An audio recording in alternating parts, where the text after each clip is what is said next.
Saya nak maklumkan di sini bahawa Kesatuan Ulama Islam Sedunia telah mengeluarkan 3 fatwa besar. Bismillahirrahmanirrahim. Assalamualaikum warahmatullahi wabarakatuh. Saya Wan Subki Wan Saleh yang di-Pertua Kesatuan Ulama Muslimin Sedunia cawangan Malaysia.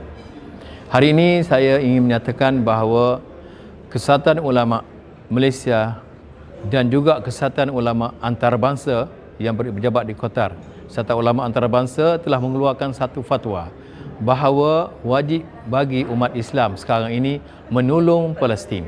Kewajipan ini bukan kewajipan berbentuk kawasan ataupun kewajipan berbentuk negara sekitarnya, tetapi kewajipan kepada semua umat. Bukan hanya pada kerajaan, bukan hanya kepada pertubuhan-pertubuhan, tetapi setiap orang sekarang wajib membantu Palestin. Ia sudah menjadi tahap fardu ain.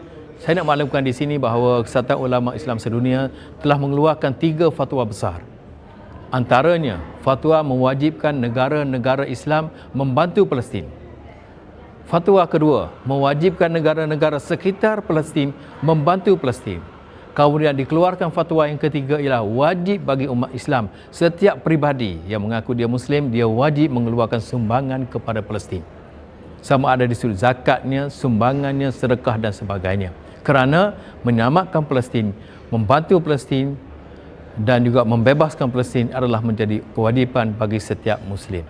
Mereka telah melaksanakan sumbangan untuk Ramadan ini telah beberapa tahun, dan untuk tahun ini mereka mempunyai target iaitu untuk menyampaikan kepada 100,000 orang di 15 buah negara di seluruh dunia.